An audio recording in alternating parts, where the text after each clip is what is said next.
안녕하세요. 빛을 담은 교회 이정훈 목사입니다. 이번 한 주도 우리 하나님께서 주시는 귀한 말씀을 통해서 또 한 주 승리하는 귀한 그리스도인들이 다 되길 축복합니다. 먼저 하나님의 말씀 우리 같이 듣겠습니다. 다시 관장에 들어가서 예수께 말하되 너는 어디로부터냐? 예수께서 대답하여 주지 아니하시는지라. 내게 말하지 아니하느냐? 내가 너를 놓을 고난도 있고 십자가에 못 박을 고난도 있는 줄 알지 못하느냐? 위에서 주지 아니하셨더라면 나를 해야 할 고난이 없었으리니 그러므로 나를 네게 넘겨준 자의 죄는 더 크다. 오늘은 요한복음 19장 9절에서 11절 말씀을 통해서 나의 것인 줄 알았습니다 라는 제목으로 하나님의 말씀을 좀 보겠습니다. 장례를 직접 치러 보시기도 한 분도 계실 것이고 또 장례식에 많이 참석해 보신 분들도 계실 텐데, 우리가 장례식에 가면은 그 상주들이 입고 있는 그런 상복을 좀 볼 수가 있습니다. 지금이야 이제 검은 양복과 한복으로 많이 입으시지만 예전에는 그 삼배로 된 그런 그 상복을 많이 입으셨잖아요. 근데 돌아가신 부모님을 위해 그 살아있는 자녀들이 갖추는 그런 어떤 전통 예복인데, 지금은 이제 3일장 정도로 지내지만은 예전에는 뭐 한 12개월, 1년, 어떤 때는 뭐 한 3년간 상복을 입었다고 합니다. 이런 장례의 그런 모습이 성경에도요 나와 있어요. 마태복음 8장 21절에 제자 중에 또 한 사람이 이르되 주여 내가 먼저 가서 내 아버지를 장사하게 허락하옵소서. 예수께서 이르시되 죽은 자들이 그들의 죽은 자들을 장사하게 하고 너는 나를 따르라 하시니라. 그러니까 제자의 부친이 사망했어요.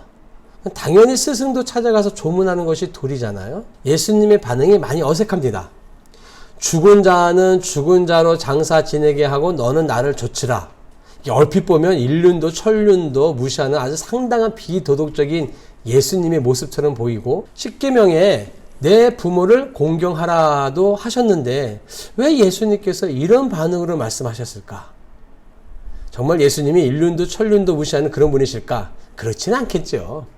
마태복음 8장 21절에서 22절 말씀을 통해서 우리에게 던져주는 메시지가 있거든요. 여러분, 우리나라의 장례 문화는 매장이잖아요. 그러나 이스라엘은 자연 동굴이나 인공굴에다가 장례를 진행했습니다. 석간에 시신을 안치하고 1년이 지나면 다 썩고 뼈만 남잖아요. 그래서 그 뼈 남은 것을 그 자연굴 안에 보시면 가족들이 지금까지 이렇게 묻혀져 있던 뼈들이 있는 거예요. 그 뼈에 이제 다시 한번 1년이 지난 다음에 그 뼈만 가지고 다시 한번 더 안치하는 거죠. 그래서 여러분 구약 성경에 보면 이런 표현들이 많이 나와요. 조상에게 돌아간다. 그게 무슨 표현이냐면은 그 옛 조상들의 뼈로 돌아간다는 거죠. 예수님께서 이 장례를 치르게 된 제자에게 하시고 싶은 메시지는 무엇일까요?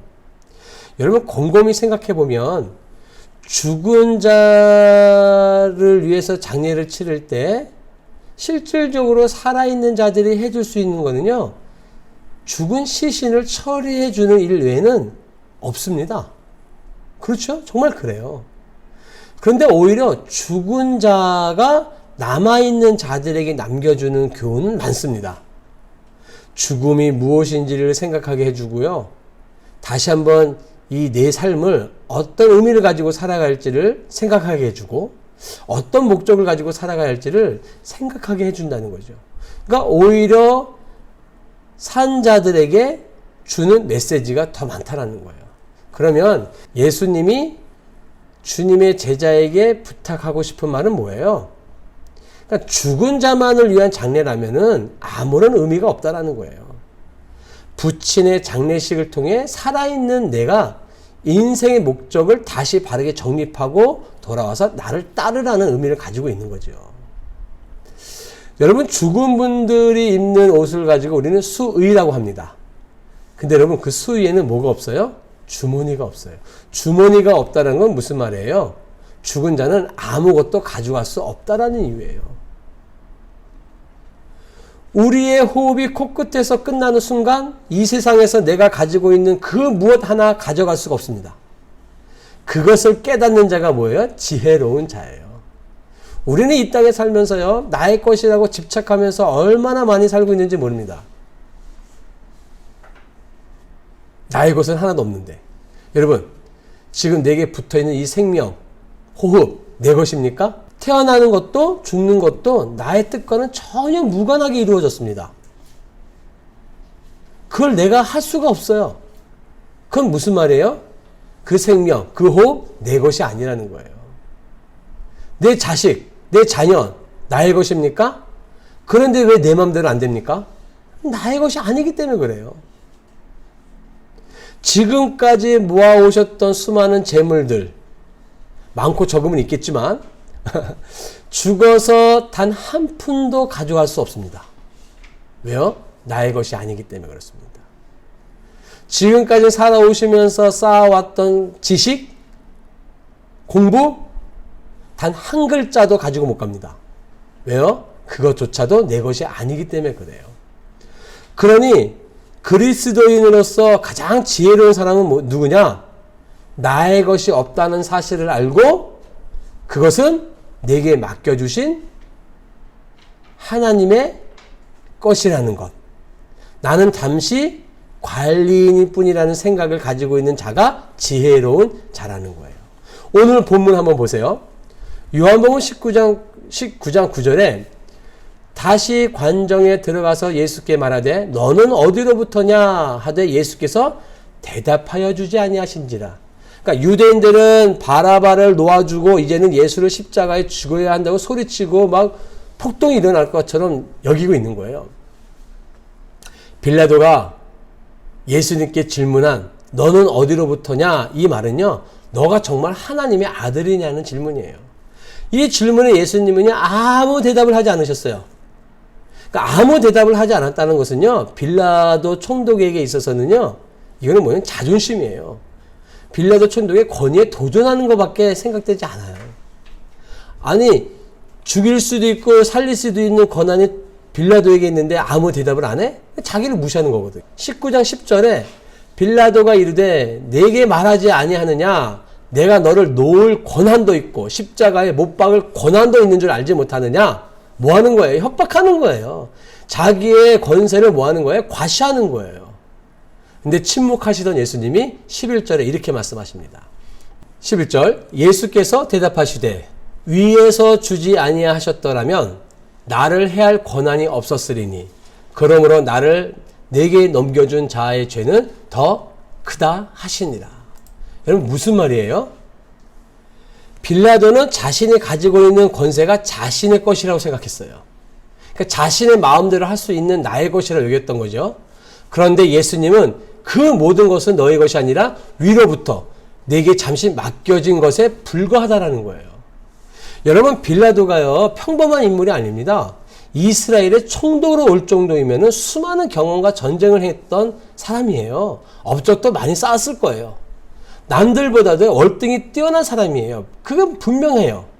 근데 이거를 예수님이 모르셨을까요? 아셨지요. 그걸 아시는 예수님께서 확실하게 가르쳐 주시는 거예요. 뭐예요? 그것이 너에게 온 게 아니라는 거예요. 위에서 주어진 거고 하나님이 주신 것이라는 것을 깨닫게 해주시는 거죠.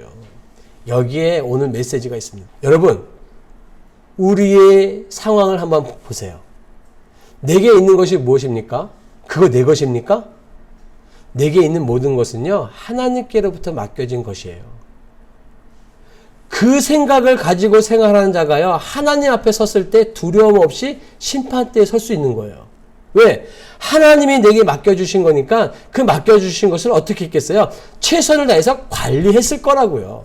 근데 그런 생각을 없이 나의 것이라고 생각하는 사람하고는 어떻겠어요? 이거는 천지 차이예요. 여러분 내게 있는 것은요 잠시 하나님이 내게 맡겨주신 것이에요. 나는 청지기일 뿐이에요. 그러니 청지기로서 내게 맡겨주신 하나님의 마음을 아는 것이 너무도 중요해요. 자녀를 나에게 맡겨주셨다고 한다면 그 자녀에 대한 하나님의 마음을 알아야 되고요. 내게 물질을 주셨다고 한다면 그 물질을 주신 하나님의 마음을 알아서 그걸 잘 관리해야 돼요. 내게 이런 직장을 주셨어요. 그 직장을 주신 하나님의 마음을 잘 알아서 그 직장에서 어떻게 해야 할지를 아셔야 돼요. 이게 지혜로운 자예요. 하나님의 마음을 알아가는 것이 너무도 중요해요. 나의 생명을 비롯해서 내게 있는 모든 것은 위로부터 하나님으로부터 왔다라는 것, 이거 꼭 잊지 않기를 바랍니다. 마지막 성경 구절 한 말씀 읽고 마치겠습니다. 베드로전서 4장 10절이에요. 각각 은사를 받은 대로 하나님의 여러 가지 은혜를 맡은 선한 천지기 같이 서로 봉사하라. 하나님의 말씀입니다.